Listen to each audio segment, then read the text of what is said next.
اكتبكم الاصول تاع بكري اللي راكم تنقلوا منها الكفر.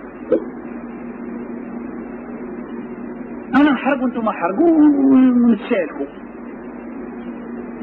قالوا له لا، هذه تكتب انت كتبتها بيدك، وهذه كتب احنا كتب اصول كتبوها جدودنا. قال مما لا كتب كتبوها جدودكم وهي اصول، فهذه كذلك كتب كتبتها بيدي ردا على اصولكم.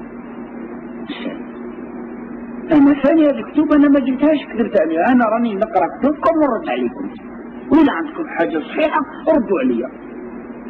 داروا له مؤتمر وكذا، كان في مؤتمر سني ولا مؤتمر كذا، ترابيزه كيما هذه جابوا له مزهريه في الوسط كيما تقولوا انتم باغ تاع النوار، وعمروه بالنوار مشموم وداروا له الماء ولا ما دارولوش، وداروا قنبله كبيره مدخل وحطوها في الوسط عنده وين يعثر هو، وهي مؤقته اقتوى عليه طردت عليه دخلت له حوالي 70 شظيه في لحمه مسكين.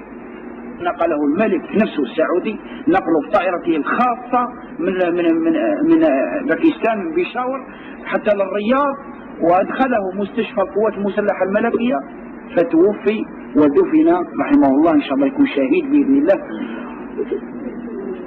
هذه عندها ما يزيدش على 3 سنين، لا تزيد على 3 سنوات، ودفن بالمدينه لان الوصيه تاعه كانت يدفن في المدينه، وجاء معاه باباه وجو مع الاخوان من باكستان على نفقه السعوديه، وكانت يعني مأتم كبير.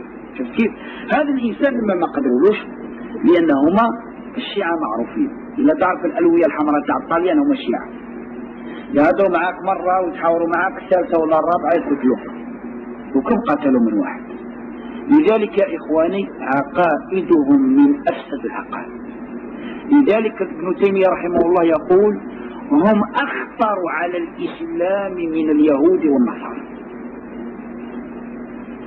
انا راني نقول لهم برا ذمتي ولا راني نكذب، قولوا راك كذاب، والله ما اردت لكم الا النصر، والله ما اردت لكم الا النصر، والله ان عقائدهم من افسد العقائد.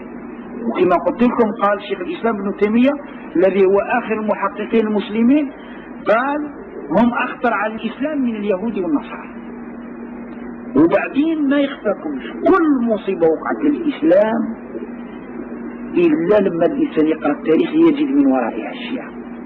حتى المتاخرين المحققين وجدوا ان الحرب الصليبيه اللي تسموها بالفرنساويه يعني كروازات، شكون اللي حلموا الشام؟ الشيعه حلموا الشام. لما لحقوا الشام وجدوا الحصون محصنه ما استطاعوش يسافروا، جاهم الترك وجاو الزعدمين لما لحقوا الشام دولة إسلامية متمكنة، الحصون مربوطة ما لقوش كيفاش يدخلوا. شكون اللي احتال على المسلمين باش حلوا الحصون؟ هما الشيعة. كل مصيبة دخلت في الدولة الإسلامية إلا من ورائها الشيعة، وقد فعلوا فينا أفاعيل. ولما جاء التتار والمغول جاء من هناك من منشوريا من منغوليا مصري يتظاهر على الدولة الإسلامية يهتك فيها، لما لحق العراق كذلك لقى حصون محرم بقى محوطها عن بعيد. خرجوا الوزراء الشيعة، الوزراء تاع الأمير خدموا منه نصير الدين الطوسي وابن العقاني، راحوا لهم قالوا تدخل، قالوا تدخل كيف ندخل؟ قالوا المهم احنا خرجوا لك عن المؤمنين حتى العام الخامس،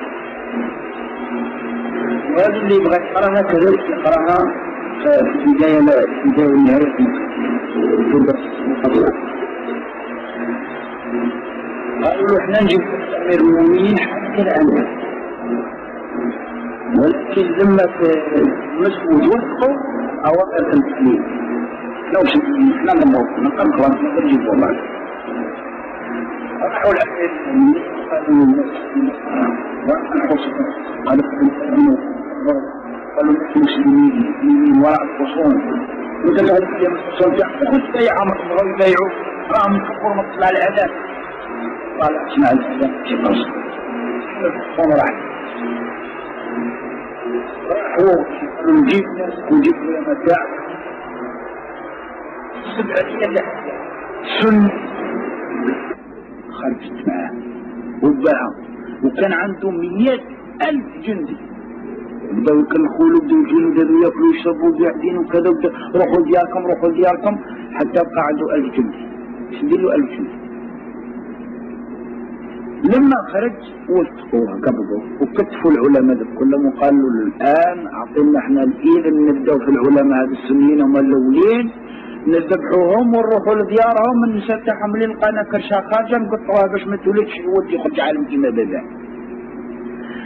والله ابن كثير واش قال في البدايه والنهايه؟ قال والله لقد فعلوا بالمسلمين افاعيل حتى بكتهم اليهود والنصارى. اليهود والنصارى بكاو علينا، قالوا علاش ديروا في المسلمين هكذا؟ واش داروا لكم؟ واش داروا لكم السنيين باش ديروا لهم؟ اقراوا ابن كثير، اقراوا البدايه والنهايه وقولوا الشيخ راه يتكلم. فعلوا فينا الشيء اللي فعلوه اليهود والنصارى، بداوا يبكوا علينا. قالوا احنا عشنا مع المسلمين، عشنا مع السنيين، ما كان فيهم حتى اذى، وعلاش ديروا فيهم الشيء؟ علاش ديروا فيهم البطل؟ شفت كيف؟ وبعدين باش نبين لكم ثاني هذا الخميني عدو الله ربي اراحنا منه ان شاء الله، ما يجعش منه خليفه واحده قتله ولا قال منه ولا دون الله لكم كلهم. هذا الوزير هذا يسموه نصير الدين الطوسي، باش تفهموا مليح لأن القضيه عندها جذور. هذا نصير الدين الطوسي، ابن كثير، ابن القيم، ابن تيميه، ابن جرير، كل العلماء الاجلاء علماء اهل السنه والجماعه واش يسموه؟ يسموه نصير الكفر، نصير الشرك، نصير الطاغوت، كلب هو لطيف، لأنه هو اللي دار التخريب كله وخرج الخليفة وخرج المسلمين وخرج السنيين الغلاق وذبحهم. تعال الخميني واش يقول هذا؟ انت برك تسمع واحد يقول حاشا لله فرعون عليه السلام، دخلك في عقلك، دخلكم في عقلكم. كلما ذكر فرعون يذكر باللعنة، صح ولا مش صح؟ يقول هو في الكتاب التوراة توزع هنا في الجزائر، بالك واحد منكم عنده راح يقرأ وكل شيء يكذب. يسمى الحكومة الإسلامية، دستور الحكومة الإسلامية أو دستور الحكومة الإسلامية. واش يقول؟ ويقول ومن أعظم الرجالات الذين افتقدهم التاريخ أمثال الخواجة نصير الدين الطوسي، فما أحوجنا إلى مثله. قال للرجالة الكبار اللي افتقدهم التاريخ الإسلامي، رجال كبار راحوا كيما الخواجة نصير الدين الطوسي. قالوا شحال يبغوا باش نحتاجوا كيما هو، يلزمنا شحال كيما هو. بدل ما تقول إذا كنت مسلم مؤمن صحيح وتكون سني وتكون تبغي الإسلام، واحد خرب بالإسلام تقول هذاك راه خرب بالإسلام، لأن المؤرخين المسلمين كلهم حكموا باللي هذا الإنسان نصير الشرك ونصير الكفر ونصير الطاغوت ونصر هولاكو وكلب هولاكو وتبع هولاكو، اللي هو جاب التتار وجاه جمع الدولة الإسلامية كسرها وخرب العراق خراب كما قال ابن كثير، خراب لم يعمر حتى الآن. تقول انت عليه من اعظم الرجال الذين سجلهم التاريخ. واحد يقول فرعون من اعظم الرجال ولا من اعظم الكفار المشركين. لذلك هو علاش هو هكذاك باش يعلم شيعته يتكون منهم مثل هؤلاء حتى يخيفوا علينا والعياذ بالله. ومشكلتنا كبرى يا اخواني، الإنسان إذا كان شاف واحد من أصحابه بدا يتشيع ولا يمشي مع الشيعة ينبهه، لأن احنا أغرار سذج ما نفهموش، ما ناش عارفين يزور الشيعة، لأن يقول لك دولة إسلامية حكومة إسلامية، شكون ما يبغيش الحكومة الإسلامية؟ يجوهم من هذا الباب هذه. شوف كيف؟ بينما عندهم عقائد فاسدة، وإذا كونوا دولة نرجو من الله لا تكون لهم دولة إن شاء الله، ولا تقوم لهم قائمة، ولا يرفع لهم راية إن شاء الله، ولا تكون لهم ولاية. واش يديروا في كتبهم؟ يقولون إذا رأيت اليهودي فاتركه فله ذمة في كتاب الله، وإذا رأيت النصراني فاتركه فله ذمة في كتاب الله، وإذا وجدت السني فاقتله فليس له ذمة في كتاب الله.